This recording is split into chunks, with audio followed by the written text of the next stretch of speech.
the audio. I got my little cushion because of my flat ass, so now I won't have to go to the doctor anymore. Okay, Boomer. We got Hank Hill over here with his flat ass. Got to get the ass implants. Damn it, Bobby. Welcome, everyone, to another episode of the Plastic Arts Podcast, show where we break down the video game news of the week. My name is Fonzie, joined by my co-host, Baby Yoda, Baby Daddy, Gavin Jones. What does that even mean? Who knows? I don't know what this shit is half the time. Gavin, how are you doing? I'm doing very well. I mean, I do have the ears, like, they're big. They're almost big enough to... Now, if Yoda had a nose thing where it was the opposite situation, maybe you could. God. Did you play any video games, Gavin? I did. I finished a No Man's Sky. No, what's it called? Outer Worlds? The Outer Worlds. Holy fuck, what happened? Finished it. Now, explain the ending in vivid detail to me. Yeah, okay. Okay. I mean, I kind of, to a certain degree, I could, because my ending would be a bit different. Do you know how many endings there, have been talking about being a possibility? I wouldn't put it quite like that. It's a little bit more Okay. like you beat the final boss, and then you find out, what resulted from your actions. Oh, gotcha. Like, this person lived on to a long and prosperous life, and this person that you made the mayor sucks dick and everyone hates him. Good job, jerkwad. Or is more awesome because he does that. But that was one of the complaints I remember hearing with some of the reviews, were that the ending didn't take into account your playthrough enough with how they twisted the ending with the characters you've partnered with and the team you have and all that. I think the gameplay side of the ending, no, it didn't really take into account your actions. I don't know, with how I finished the game, I don't know how you would have beaten it any other way. Interesting. So you have these options. Are you almost funneled in the end to I think so. good choice, bad choice kind of thing? I don't think I really could have had a truly. I can definitely have an evil playthrough. It definitely asked me at one point, hey, go ahead and genocide these people. And I'm like, well, who actually picked that option? Who did that? But it's at some point, I still think you have to fight the final boss, no matter what your opinions on the matter. Oh. There's no you let everyone die, which is... but I really like the fact that the end of the game ties into the very front of the game. So your first quest kind of ties into your last quest. So that's sort of a nice... the story anyway. It all ties into a bow. But yeah, it definitely got more boring as the game went on. The visual variety of the armor and the weapons just wasn't there. Gotcha. But I don't know. It's definitely weird comparing it to Fallout 4, because I actually like Fallout 4 better. But I definitely think it has some pros. I think the dialogue system is better. With Outer Worlds? Outer Worlds, yeah. Outer Worlds has a better, I think, dialogue system. I think playing with the character, the helpers, is a lot better. I like the dialogue with the companions. It seems pretty dynamic, where it depends on who you have in your party, but all these conversations that you might not get unless you have the right scenario of people. Yeah. There's a lot of time in that. And that allowed for some role playing.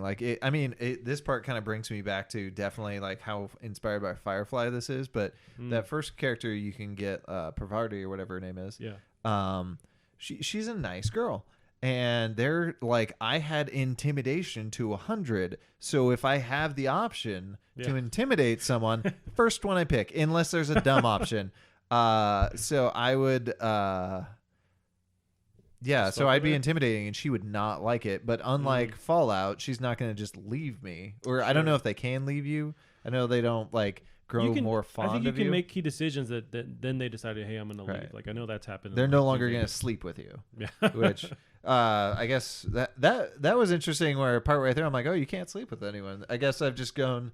Yeah, I was assuming that too, stuff like The Witcher, that kind of thing, where I guess it's just not an option. But yeah, it was good enough. I still liked Fallout 4 better. Unpopular opinion. I had a lot of fun with Fallout 4, but yeah. I did too. I thought the gameplay was really good. Mm-hmm. I think the role playing in your gameplay was a lot better in that.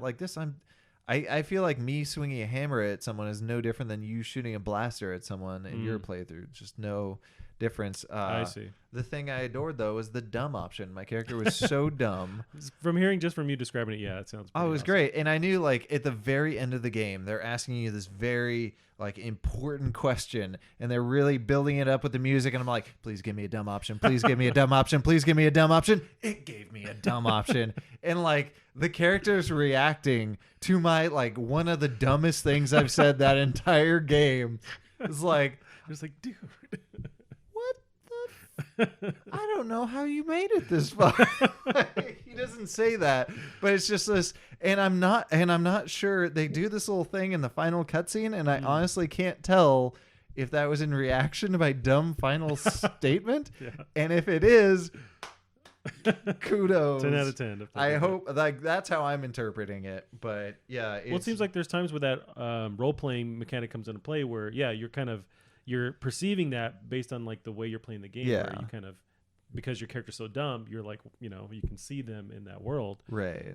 That's And some of my funny. choices did affect like my mini endings, right? Like stuff Okay. that happened during the game where I didn't do a quest just right, and now this character's pissed at me, and that prevented me from getting one of the good endings in the middle of the game. Okay. And so when that character prevented me from getting that good ending, I fucking massacred that person.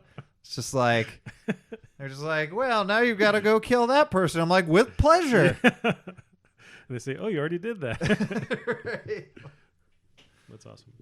I'm glad you got to see the end, because yeah. I don't think I'll ever get there. And not that I had a bad experience or whatever. It just wasn't clicking with me. And Right. maybe I'll get on there again, but I kind of doubt it. I think it's nice that, yeah, the plot is actually grounded in proper science fiction reality. It makes sense. And then I remember saying I had a hard time going from Borderlands 3 to Outer Wilds. Yeah. So I immediately went back to Borderlands 3 trying to beat that because I thought I was at the end, but I was not. And God, it's so much fun having fun again. Right. When you're just loving every second of Yep. it. So Yeah, they really focus on the gameplay with it's so goddamn with good. Borderlands. Best Borderlands. Like, I don't know how you go back to an older Borderlands after this one. I imagine. I'm waiting for some sales on that, and I do want to jump in because, I've only heard good stuff about Borderlands. But That's good. nice. What about you? What have you been playing? Not a whole lot. I did try the newer Minecraft game that came out. It's like that AR Minecraft Earth. Do you remember that? So I can look at footage of it, but it's an AR video or like phone game where similar to Pokemon Go, you're walking around. Oh, and collecting stuff. okay. Yeah, now I'm getting what you're. So you said Earth. I'm picturing Google Earth, but Yeah. you can like add bricks. And it's like, I'm pretty sure it's terrible Minecraft. idea is Minecraft this? Earth. But I was trying it and walking around my house, creating little things. But you have to, physically walk around, and it's not as forgiving as Pokemon Go, where you could like discover Pokemon in your house. You have to venture out and go buy blocks. But it was Gotta go a neat buy idea. blocks with your Yeah. V-Bucks. There's an equivalent transfer rate for V-Bucks. Gotcha. But so you can build stuff. You can see what other people have created. It's interesting. I want to play more with it, but yeah, it looks pretty cool. Just like seeing something in your kitchen, just like this little Minecraft world inside your kitchen. Absolutely. But played around with that, and really nothing else. I think for this week. There we go. I think I booted up Fortnite again, and just got owned. And I was like, all right. Well, I shook hands, and then I walked out of there. But that was They about it. teabagged you on the way out. Yeah, I said thank you. Is teabagging still a thing in games? I don't feel like I've been teabagged in quite some time. No, I think it's kind of died. Well, what replaced it, really the founding father of teabagging, or what we see now with like the floss dance, is the teabagging. Like now it's become Right. Now they've got emotes. Yeah, now there's actual ways to express yourself in a game, but before that's the best we could do was crouch, and that's and back in our day that's all Back we in could my do. day, I did my emotes for free. Yeah. Welcome to City 17. Gavin, some pretty fucking crazy news just happened. We got Valve officially announced its Half-Life Alyx VR game reveal later this Thursday. Have you heard about this? Yeah. So why that sound? It's fucking Half-Life, but from Valve, like an official Half-Life. In a VR game. Yeah, but let's see what it. Let's With hold their our- super expensive ass VR unit. Yes, there's a lot in this announcement. So I wonder if You're damn right. I wonder if because it took a while to develop this, right? So this is this is their flagship VR game. I wonder if it's made to work on various types of hardware, or like you're saying, it's only on the best rigs. But I feel like I would think it's I mean, as far as rigs go, Valve has their own proprietary VR tech now. Do they? Yes. So that's I don't remember what it's not the called. Oculus, but that's the other one, the Rift. No, it's a different one. Oh, okay. Also, I think Oculus Rift is the full name of that one. Whoops. Is that the VR? Is that the virtual boy? Go play your virtual boys. Well, until we actually get to see this game up and running. So today they just tweeted this thing out of the blue. This is from Valve Software, their actual Twitter account. We're excited to unveil Half-Life Alyx, our flagship VR game, this Thursday at 10 a.m. Pacific time. Can't wait to share it with all of you. And just I don't cool love logo. how hard it is to see the letters VR right there. Oh, on the Steam thing? Like, if you're just perusing past, I'm sure you're just... What? Yeah. What do you think this could be? Do you think it's Alex is the character that follows you in that game? So do you Right. think now this isn't Half-Life 3, this is Half-Life 2 episode 3. What could this be story-wise or like gameplay-wise? I mean, I feel like it's probably going to be like a Lost Coast, like a one-off episode. That being said, dude, what the fuck have they been working on all this time? It could be a huge game. I don't know. It could be. Now, Like, Half-Life 2 episode 2 released October 10th, 2007, so it's 12 years ago. Now, that's not saying they've been working on it since then. I know what leaked or came out in a few years back was this like potential script for a Half-Life 3 that was like shelved, and I remember that leaking on like Reddit and various places. But so there was an attempt at some point to do some kind of sequel to Half-Life 2, but it just fell apart. And so I don't know how long they've been working on this. But it's that guy that was stealing shit out of their back door that stole it. Oh, right. Didn't they get broken into and just like... Yeah, all this this guy shit was got just stolen? coming by, Yeah. I think, once a week. Like, there was a door that wasn't locked, and Oh, he'd God. bring in a trash can and load it up with computers and shit. Like, how was this As you not do. caught sooner? It's pretty... It's maybe it's not what we all want to see, but it's at least it's some kind of activity with the Half-Life franchise, because we've been used to nothing for so long. It's definitely not as bad an announcement as, like, Diablo Mobile. Like, this is yeah. not that tier. Yeah, of course. I think it's fine. I always thought that if they were to I go to do Half-Life 3, they were going to wait for some kind of like breakthrough technology. Because with Half-Life 2, their whole thing was like the physics engine, using that grav gun. It's like they were kind of waiting to make sure they had the right tech to build the story around. And I wonder if that's them waiting for VR to get to whatever point where they can now make like an actual worthwhile experience that has that Half-Life title to it Sure. with VR. But who knows? Or this is just... Or they just need to sell their VR unit because Yeah. I think it's the most expensive one on the market, and that's a hard sell. Yeah, I'm going to And it has no exclusive. I think the only exclusive game I know is that one made by Stress Level Zero. The which Index, looks neat. right? Yeah, the Yeah, you're right. That Index. was that crazy expensive one. The Index. Yeah, it's only $1,000. to get the kids off its lawn. I keep doing that voice. I can't not do that. Cosby's in your DNA. It's unfortunate. But Cosby Show Cosby. Let's preface Okay. that. That's gonna be my. Hey, if you have to pick, that's the best one that you can have. That's my Okay. terrible voice. My default goofy voice. Ugh. Well, Gavin, until we get to see some more on Half-Life Alyx, that's this Thursday. So they're going to show off, I don't know, a trailer, gameplay, something. But that is this Thursday. I bet it's gameplay. Why wouldn't it be? Maybe. There was a rumor that this was going to be shown off at the Game Awards, which is December. That would have been a huge get if they just just dropped this thing with that logo. Fuck. They really missed out on a cool just hype moment. But we're ready Whew, for that. that's like what's in the running for the awards. Yeah. It's like the Is that full. what we're watching those for now? Yeah, it's just fun, and they do announce stuff now at the Game Right. Awards. It's a big deal now. God, last year just brought it because I remember the year before brought it super fucking hard. I'm like, well, you can't top that, and then they topped that. Yeah. So now I'm gonna default to my position of no, you may actually not be able to top this Now shit. it's like, it's getting rough out there. We have our next news article here. Everything that happened at Microsoft's XO19 event. This was on Wednesday. This is their London event where they showed off some Xbox news. This is Microsoft had this going on. I don't know if you got to watch, but they announced some cool things here. So this is from Destructoid.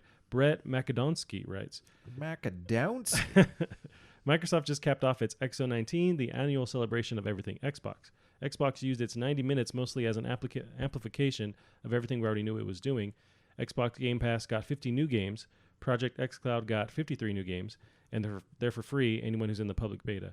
Halo Reach is finally released as part of the Master Chief Collection early in December. Yeah. But we also got a first glimpse at a good number of new games. We were given a very early look at Rare's new project, Everwild. We saw that Obsidian's follow-up to The Outer Worlds is a survival RPG. We learned that Don't Nod's next game tackles its toughest subject matter yet.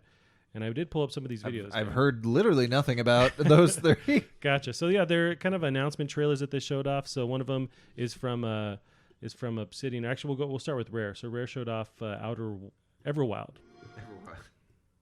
I'm pulling up the trailer here. All these names confusing. Yeah, let's get them all sounding like black Outer and Worlds. white. Is that what I'm saying? The trailer starts that way. Have I turned into a dog all of a sudden? Oh yeah, Terminator Resistance came out. Apparently, it wasn't the worst thing in the world. It's weird. It's out first in the UK. The American release is like in December, so you can't actually play it here. It's very frustrating. But look at the weird animals. Oh, they're pretty. I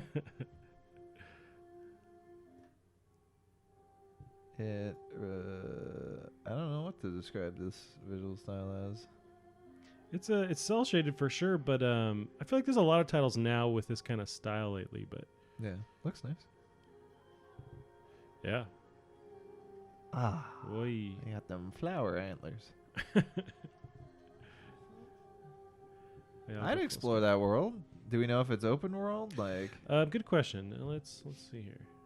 Wait, I ain't done watching. Okay. No. That's adorable. Oh, you're sneaking. Being a sneaky Magoo.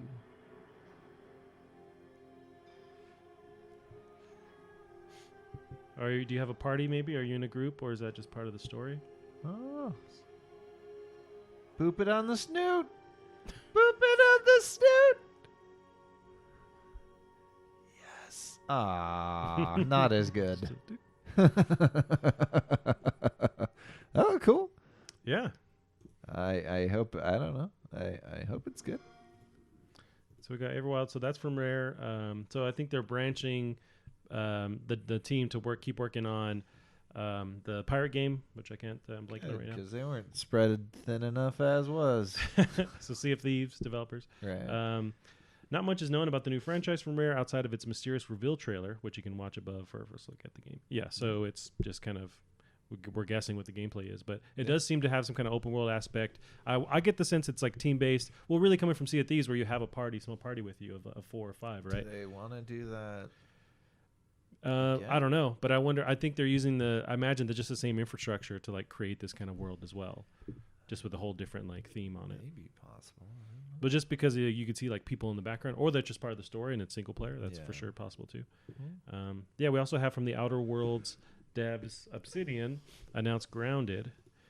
This one was pretty interesting. It's very much a different take on what they've been doing with Outer Worlds. All right, so we got the trailer for Grounded.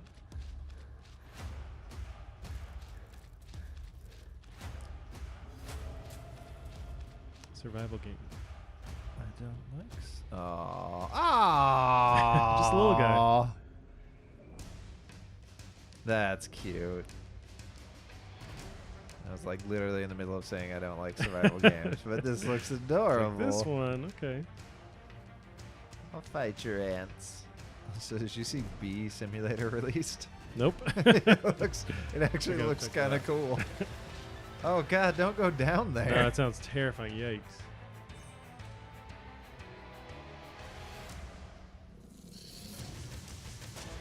Yeah.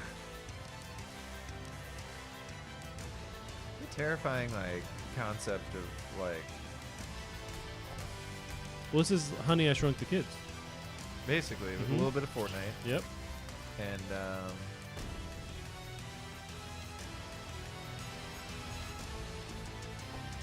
feel like this is, for people who like survival games, this is perfect. I don't think this game exists.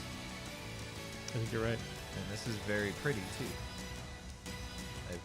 I think they're nailing the art style. They have this kid team. I feel like they're, if anything can challenge Fortnite or gain some of that steam, this is it. Because it's right up their alley.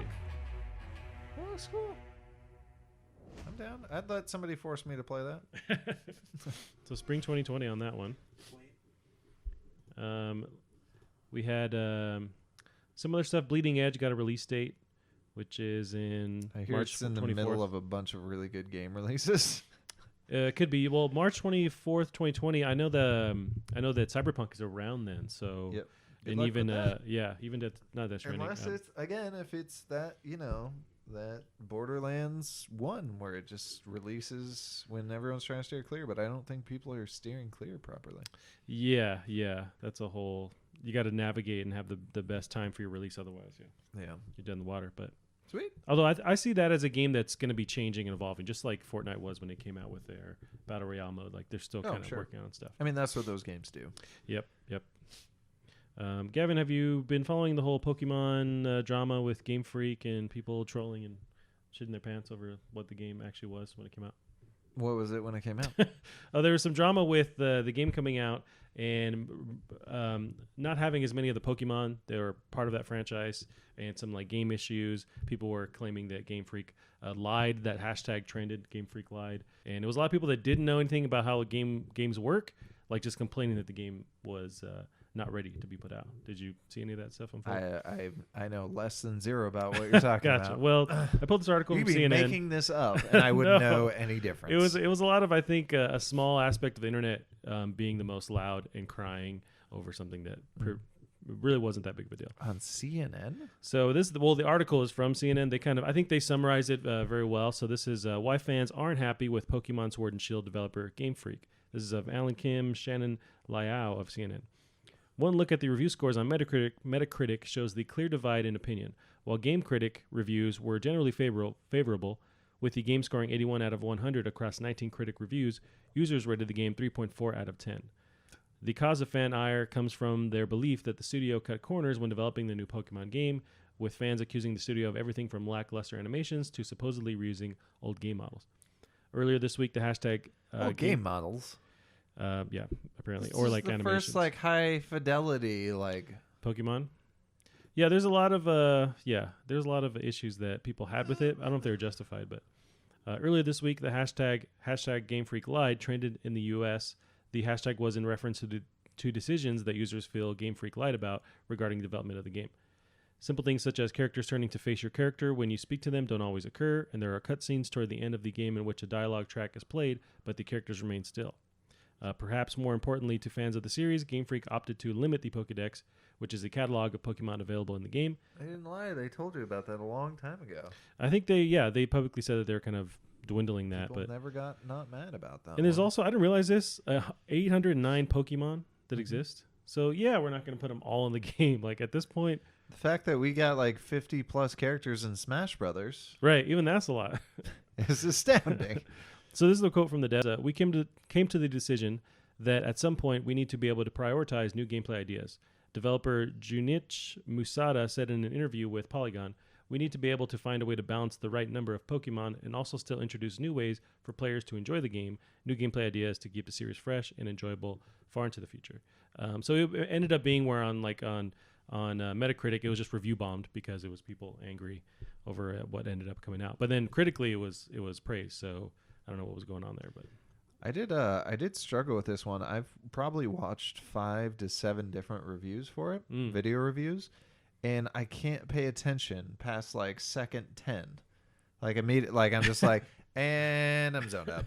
Was it just like what's happening or their opinion of it, or like what was turning you off? I just think it's like I haven't been into Pokemon for so long, and they immediately start launching in all the details about the game, and I'm like, okay. I'm too old. See, that's the heart of it too. So a lot of this outrage was from people that I don't know if they're just like older fans or what the deal is. This is a kid property. Like this is always targeted towards kids. That's the main goal, and it's always a Pokemon game. At the base level, it's Pokemon. So I don't know if they were just like expecting way too much out of this game, or just adding their own feelings into it. Right. Well, and it's tricky too with that because it's like it's a kid game, but also one that caters to adults as well. There's a lot of in-depth strategy, right? Like, Sure. you pull this shit with like Kirby, no one's gonna bat an eyelash. Like, yeah, it's a kid game. Right. I don't care if it's a little hard. It's still a kid game, or like those new Yoshi games. Sure. Yeah. So, That's a good example. this is I don't know. So I kind I of thought it get was a it, much ado but about also that's a bajillion Pokemon. You can't do that. It sounds like it has a couple of bugs. Oh no. Right. Big deal. It sounds like standard to me. That's what I would have expected out of Pokemon. Is it basically fun? Yeah. Does it have some bugs? Okay. I'm fine with not. But we also don't play these games, so Yeah. our opinion is kind of very invalid. That's true, but I was getting the vibe that the people that weren't playing these games were also just as mad. They were just like jumping onto this bandwagon of, oh, they don't know how to make this game. And there was Right. weird videos where people were taking screenshots and then zooming it up, like upscaling it, and then having to like with red marker circle what was like the pixelation or like the crappy texture. And it was like at that point, it's not worth the the in-depth scrutiny that you're giving towards it. It's just a Pokemon game. And I feel like there's a kind of under the there's a certain amount of acceptability with these games that are just fine. I still don't necessarily get this whole lied thing. Like, I don't feel That like was that's what these people that felt wronged, they felt the Game Freak, the developer, lied to them. So that's why that hashtag was trending. I don't see what they lied to them I about. don't know. No, they're a bunch of fuckheads. I think they're. Gavin, we also have some PS5 controller news. Saw that.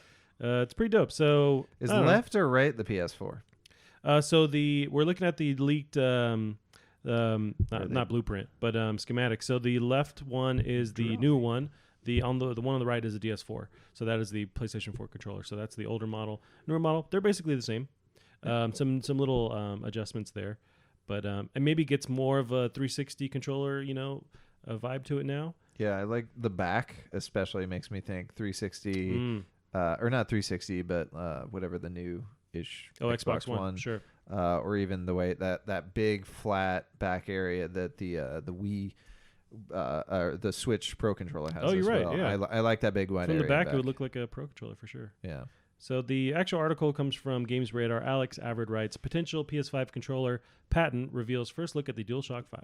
A new patent from Sony Interactive appears to have leaked images of the PS5 controller a year ahead of the next-gen PlayStation console's official launch in holiday 2020. The design sketches, as first spotted by VGC, were published on the Japanese Patent Office today. What were you going to say? Even look at the elbows on it. Those look more like a 360. Oh, like the handle grip Yeah. area? Yep. More rounded.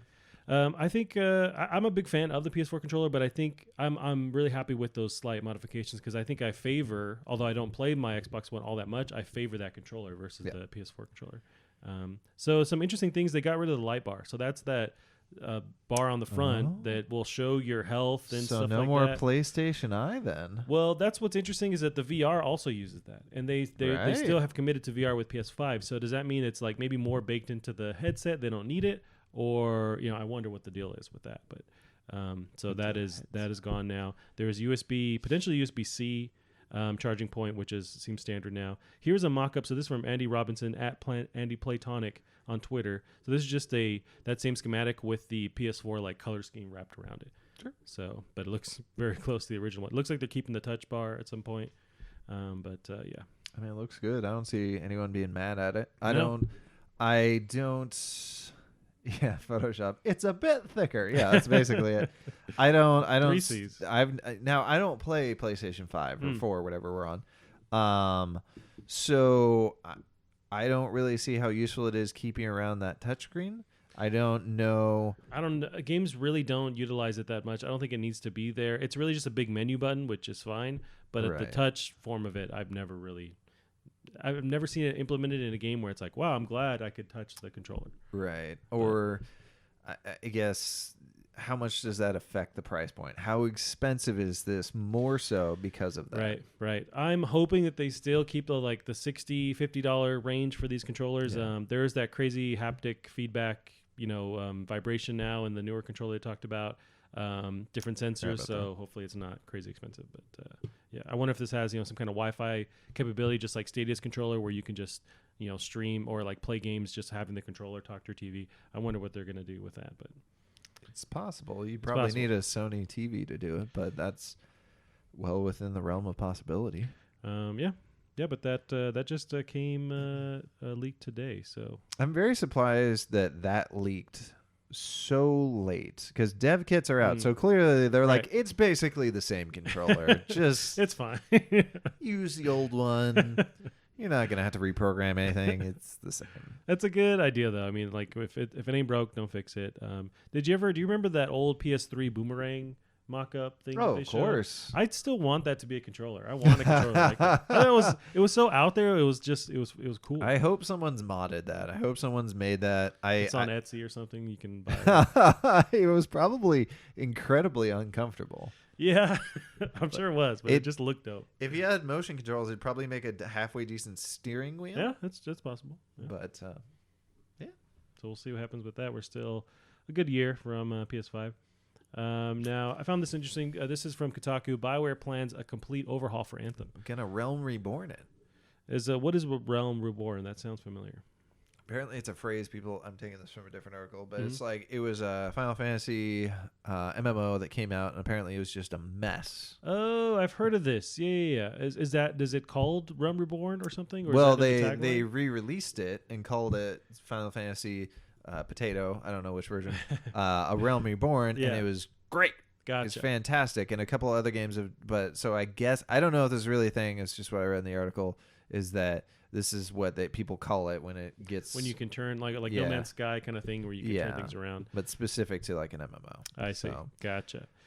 So good for them. Yeah, I'm hoping I like to see this isn't dead as we previously thought, because it seemed like the writing was on the wall that Anthem next. God. Yeah. So I'll take from Jason Schreier here. He writes in detail, and the article itself is super long, so go check it out. But recent silence and a couple of high-profile departures from BioWare have led fans and pundits to speculate that the studio has abandoned its most recent game, Anthem, but the opposite is true.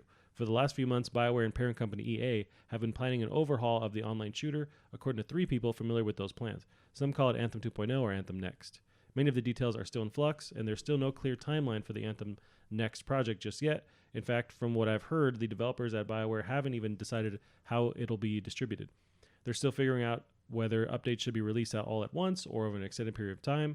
Anthem could be overhauled through a series of updates a la No Man's Sky. It could get a game-changing expansion like Destiny's critically acclaimed Taken King. Most of Anthem's biggest systems, its mission structure, its loot, its world will change drastically, but the developers have not yet figured out exactly what that will look like. They're even considering releasing Anthem Next as a brand new game, although those who work on the project said they could take a lot of forms, and it's unlikely they'll charge full price to Anthem players. That's the next question is, okay, they're doing good. They're changing the system, or all the systems are getting radically redesigned. Does that mean that they're going to charge people again? Hopefully not, because that's also you have to just like No Man's Sky. At some point, you have to make money, though. Yeah, that's true. You can't just keep going into the hole. That's true. Hopefully, they sold enough to to keep the project going to where they wouldn't have to charge again, or they can make a pricing structure where the community doesn't feel like it's predatory when they're asked for more money. Like No Man's Sky was a free update, for people that already owned it. So it was just like for new people, they had to pay for it to jump in. But that's going to be their next thing. The next hurdle is, how do you charge money for this? How do you release this? Right. And some of my questions as well is, how much can they rewrite?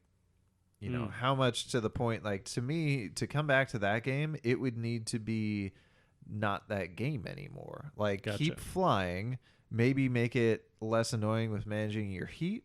Yeah. But even that wasn't like, you could do something with cool level design, but like the art direction was boring. The gameplay was boring. The dialogue was weird. Like there was so much wrong that I don't want to play. Like you can call it Anthem and you can fly, but it's got to be way different. Give me my, so. I had high hopes for that initial EA trailer they showed off, where it was like, this is target gameplay where you jump, there's waterfalls, everything has a waterfall on it, like you're just going underwater and out, and the crazy vegetation. I liked that if they went more in that direction, but we didn't really get that with the Anthem release. I mean, what they really, and this is what a lot of people thought they were going to do, they need to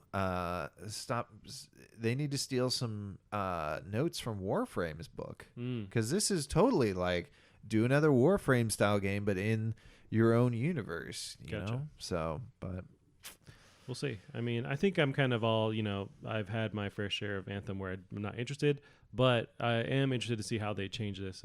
And if it seems like if it's that drastic where they're really redoing everything, then this will be a completely different game with just like the bare bones of it. Right.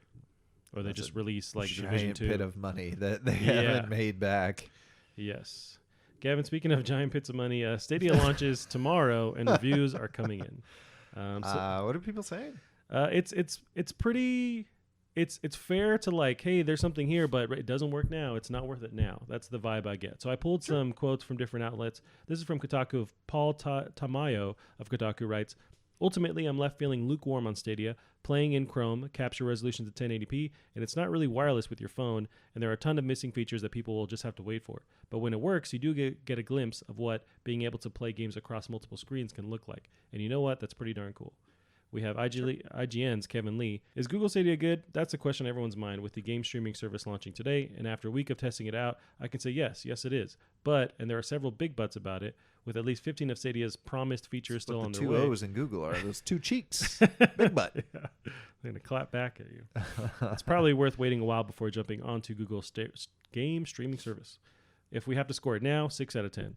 That's the thing with scoring it now. It's like reviewing YouTube. Right. It's like a changing, system. But. Well, it's also kind of weird because this is, not very many people have access to it right now. You had to pay a bunch of money to get that. Yeah, with the Founders Edition and stuff like that. Yeah. Right. So, this is when it's going to be performing at its best. Yeah, that's when true. Not everyone's on it. So it should be less lukewarm. It should be like, yeah. Right. And then in addition, it's sort of this weird kind of who it's for because you have to pay a bunch of money for this edition. Mm-hmm. And those people willing to pay a bunch of money for this stuff probably already have a kick-ass PC. That's the thing. And I read that in a lot of these articles. It's like, I don't know who this is for because, the ideal experience is just playing on your console at home, on your PC at home. So where does this fit into your life with needing something like this? Right. I really like the idea, and I guess they're working on it in the future, the possibility of renting these titles. Because that's the thing with Google Stadia. You're right. So good. With Google Stadia at the moment, you have to, this is just, you pay for access to buy these games and stream them online. It's like, but you're paying at the start of it, retail prices for like Red Dead 2 and Borderlands. It's like, if there's some kind of deal involved or a renting option, that's where I think this thing can shine. Yeah, and you can't pirate any of those games on there through that medium. Like, I don't know if you ever did this. We had a buddy, definitely not admitting to a crime right now, but we've done that several times. My buddy had a modded Xbox, and so we'd rent games and just install them to the Xbox and then take them back. Sure, but you can't really, download anything when it's streaming. Like, you don't have anything downloaded. Yeah. You're just getting the pretty pictures. You can frame them. Yeah, in 4K, glorious 4K. So it's kind of lukewarm, and there's possibility there, but there's nothing yet. So, but that's the downside is you need early adopters to kind of start growing the service. So can Google hang on? Will they hang on long enough to see this thing grow? Or like other things they've done, will they just kill it after a while? It also still weirds me out, like how many Twitch reaction games are on here. Like the first one I'm seeing, Destiny 2, you gotta have like precision. Like you want to be running that at 60. Right. Farming Simulator, go ahead and run that at 2 seconds of lag. Yeah. What else is there? Grid, a racing game. You Mortal got Just Kombat. Dance? Yeah, the fighting games. Some of that stuff. It's so Twitch. Right. That's brutal. Yeah. Thumper. I still don't think that's going to be possible to play. It'd be interesting. I'd like to see when this gets in the hands of the general public, and it launches tomorrow. So I want to see them stress testing all these titles. That's the general public? Yeah. So tomorrow's the actual release date. These are early reviewers are okay, but tomorrow is still like the people that paid a boatload. Well, for the founders, the $130 edition of it, yeah. So that's who they need to impress. That's who they need to get other people. Yeah, they did. They announced recently the original the original launch game list was 12 games. They bumped up to 22 just on Sunday. So as Jeff Keighley just tweeted, like, "Hey, there's more games on Stadia." Like, okay, but that's the way they announced Stadia saying that. Right, it was very weird. But I don't know if that was a reaction or what happened. But they released a couple more titles. But it's kind of rough. Although I think the whole thing with this idea is that it's more of a long run kind of situation. I just hope that they can stick on to to work through all the kinks. It's interesting though to look at it and see like these are a bunch of different engines. Like Red Dead Redemption 2, I'm pretty sure is its own proprietary engine. Yep. Samurai Showdown might be. We have like Assassin's Creed doing Unity, right? Or which is Destiny 2. We're doing whatever they do. Wolfenstein, Youngblood. Like there are definitely some different engines in here, so that's a good. That means it's probably not that hard to port to, regardless of what engine you're using. So that's good. It's like making a game for a PC. Gotcha. So yeah, it's interesting. We'll see how that goes. But Gavin, we also had Jedi Fallen Order released late last week. On Friday, and a lot of the reviews are coming in, or they're already in, and they're pretty good. I was kind of nervous on the reviews. The embargo was Thursday night. It was like 9 p.m. and the game released the next day. Usually that's not good. Yeah. But turned out it was fine. So I pulled up some of the reviews here. We got IGN gave it a 90. They write, Star Wars Jedi Fallen Order makes up for a lot of lost time with fantastic single-player action adventure that marks the return of the playable Jedi. Giant Bomb was the only somewhat negative review here. So Giant Bomb gave it a 60. It's good enough that its host of technical problems feels like an affront to what the game could have been and to the hard work and talent. And there's a considerable amount of talent here of the people who made it. Yeah. GameSpot gave 8 out of 10. Destructoid 8 out of 10. So, I'm on board. It looked really cool. I just like that we have a good Star Wars game again. Right. It's been a while.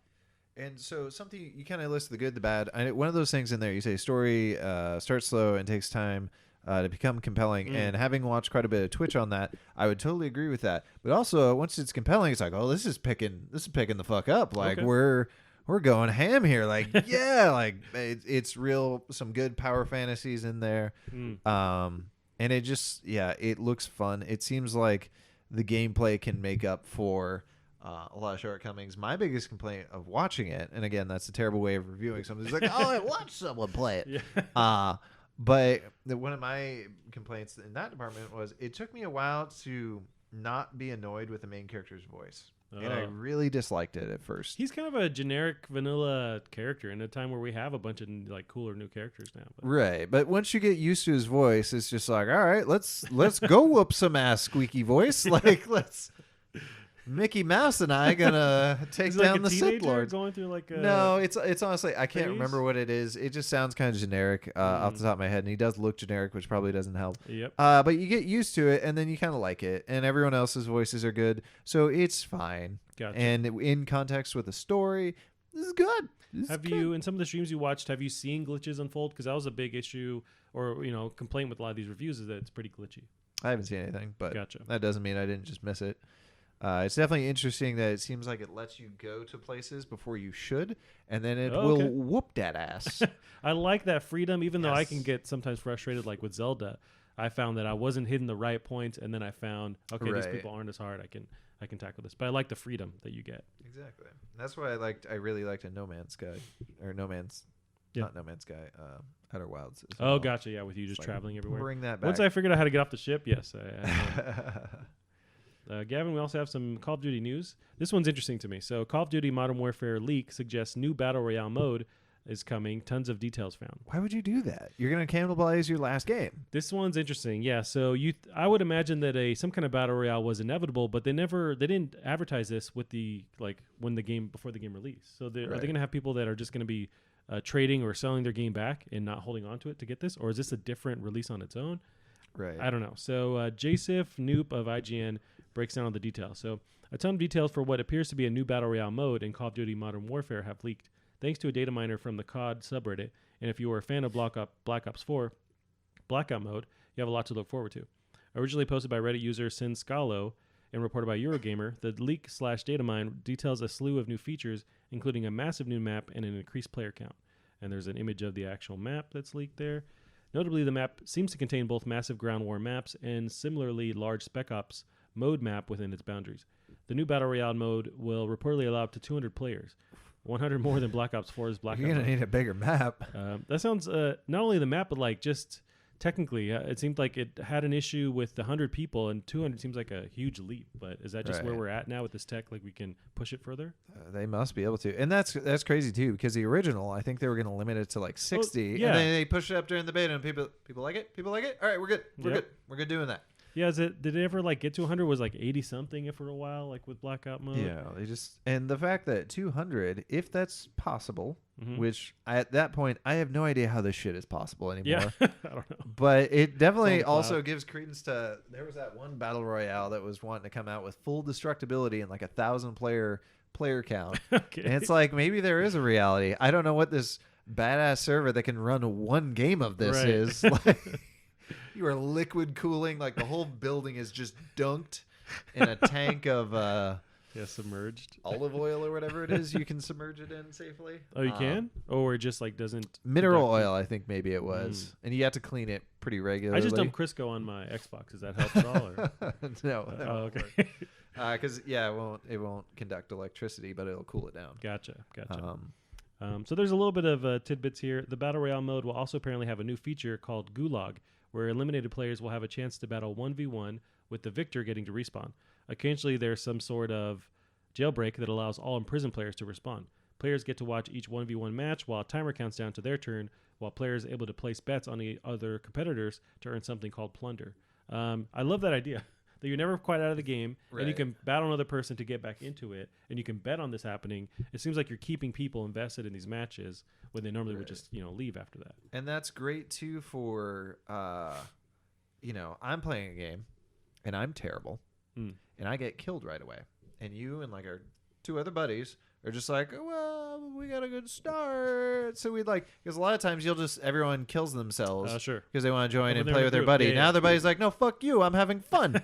And it kind of reminds me a little bit of, there was in a mode and I love it. So they say betting. I hope they put in emoting. There was a mode in one of the Mortal Kombats, I want to say 8 or 9, where it's like there's a line, like there's a king of the hill, right? Everyone's trying to take out the top person, and everyone's like emoting and stuff and cheering, and it was really fun. Like there may have been betting in that as well, and that was so fun. So you put that into this mini game, that's going to be great. Right. That's going to be really enjoyable too for streamers out there Yep. who is just like, we gotta, like, I'm out, but I need to entertain my audience. Right. Give us that. It'd be Oh, nice too if it had the option to switch between that and watching your buddies. So like, 1v1 me. All right, I lost. I have 3 matches to go. What are you guys up to? And then Right. just switch back. Yep. It'd be super cool. This Yeah, that's sounds a great fun. idea. I love that. And this mixes in a little bit of COD style gameplay with that gameplay. My only concern though is like the new COD gameplay is more old school ish. Sure. Whereas Black Ops' Battle Royale was off the fucking rails. Yeah, as far as like traversal or just like the whole open world itself, but yeah, it'd be interesting. Also, the lighting tech was like pretty advanced for Modern Warfare. With Black Ops, that whole map was like the visuals were kind of turned down a little bit to handle everything. So. Right, and that's the thing. Like that, while that was probably one of the prettiest battle royales out there, Right. like I'd probably still put it up tied at least at the top. Like it's still a battle royale. You have massive terrain. You got to run across it. I don't know that you can do that with their current visuals. No, they're gonna have to turn it down for sure. But yeah, See, fun idea. I like it. pretty dope, right? Gavin, I have this some more wacky little things to show you from Kotaku. Here's one where they we have the so we have the Red Dead release on PC, and everyone's modding it. But this one is really just seeing what the game looks like with all the settings turned down. Okay. So this is Luke Plunkett of Kotaku just posted the article, and really it's just the GIF that all you need to see. But it's so the actual title is Red Dead Redemption 2 on lowest setting looks like it came from the early 90s. And it's a very pixelated, but like almost intentional. Like everything's very geometrical. And So what I think they're doing, and I can't remember. So this is basically, I think this is LOD set to its lowest. So when you're far away from something It would look and like you're that. not zoomed in, it'll just look like these shitty models. yeah. So I guess they just literally turned level of detail on everything Yeah. down to nothing, and that's kind of hilarious. fantastic. I can't believe that they actually did that, and I bet most people's PCs could run this.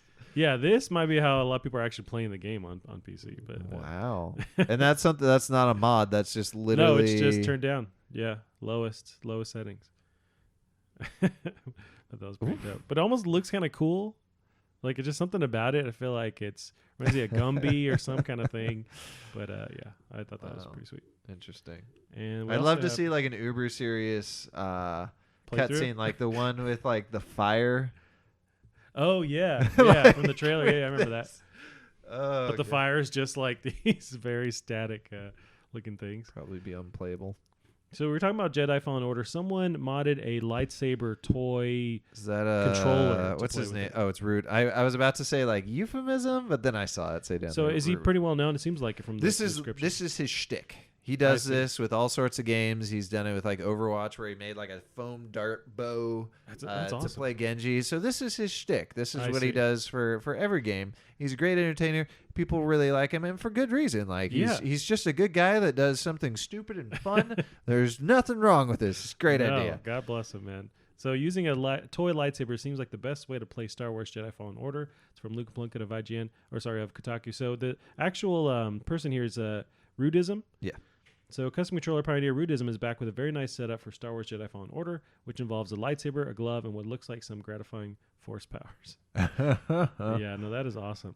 Now I wonder if he's having a heyday with like because I saw that you can buy now that Xbox adaptive controller. You can buy all the components just in a box, where you can completely make whatever you want. Maybe. I have a feeling he kind of jerry-rigged his own version of that because he's using, like, especially, I don't know about now, but you watch some of his early stuff, he's using a lot of tin foil where you touch it and it's going to complete a circuit. Okay. Well, see, that's where I think that adaptive controller could be beneficial to him because he can really just make whatever the hell he wants to make. Yeah, which may be, but it probably doesn't affect him much anyway due to how much of this stuff he's doing, and he Gotcha. may have already made his own mini version of that. So It's dope. that's pretty cool. I wonder how much of this gets into various outlets where they're like, or game devs where like, yeah, we could actually make something with this, with what he's done. But Well, because no, the idea of playing something you can't sell though. Like no one's gonna. Yeah. After the GarageBand era, like I'm done with peripherals. Oh, yeah, I no, will me too. never. No, it was a huge. It had its time, and Yeah. never again, never again. That's why with like even like VR, I'm like that's just more plastic that's gonna Yeah. collect dust. Right. Not willing to do it. Gavin, that's all I have for you. There are some upcoming games. Sorry, does that say Shenmue Shenmue 3. 3? So that releases tomorrow. I'm not sure where the reviews are on it, but I'm gonna Google that. You're telling me this game that I feel like I probably promised someone I would eat a shoe if it ever comes out. Like, what? So I'm curious about the release embargo or the review embargo rather. This is from Push Square. Shenmue 3's review embargo moved forward to release day. Well, that's a bad sign. Yeah. Update. Publisher Deep Silver has revised the Shenmue 3 embargo, now allowing critics to publish their verdicts on the title from launch day on November 19th. Interesting. Yeah, I don't have a lot of high hopes. I think it's an old game with old gameplay mechanics. So unless they completely modified it or updated Which it. you can't because that's not what people want. Right. We want this old shitty game. And that's the thing. If they provide that, then it's true to the fans and that's what they want. But if they're not trying to create a current day title, then I guess, I don't know what we're wanting out of this because it's Shenmue. I think this is one of those cases where it is kind of shitty. Like, we want this old shitty game. Why are you making this exclusive to the Epic Store at that point? Right. Like, just Yeah. let us play our old shitty game. People want to have this working on their Dreamcasts. It's one of those things, too, where I think, honestly, like, if this game is not good, no one's going to be mad. No. There's no Game Freak Live hashtag with this thing. Yeah, no. Like, we'll accept not buggy. Like, Yeah. just give us not buggy, but give us this pile of shit. Right. It's what we asked for. Right. Yeah, that was kickstarted. So that is tomorrow. I think we're kind of out of the big wave of like releases. That's what I was kind of thinking earlier today. It's like, what do we have on the docket to? I feel like we're just forgetting them, honestly. Well, for this year, anyways, I feel like we've got past it already, right? So Shenmue 3 is the biggest one I could think of. Pokemon was last week. That was a big one. We got through Death Stranding. We got through Jedi. That's right. Death Stranding, man. Did we even talk about that after it released? Well, just the reviews that were kind of the roundup of reviews, but Gotcha. you haven't played it. I haven't played it. Did you watch the end, I assume, on YouTube already? Or? No, Okay. I've been avoiding it. I did Me see too. something like I was on like the front page of Twitch and I saw like this thing and I'm like, well, that could be a final boss. Get me out of here, like. And Yeah. that's the weird thing with Kojima too. Like that could be a final boss. It could also be like literally a nothing character. This Yep. is something you have to stealth past, and I hope so because that would be something weird he would do. It's like the intro or something. Right, but yeah, I just avoided it. Yeah. There's so many babies in the. Gavin, that's all I have for you this week. That's a good little Good little episode. Good little week. Mm-hmm. It's not bad. Yes, Gavin. Alrighty, where can they find you online? You can find me on Twitter at DrunkDevs.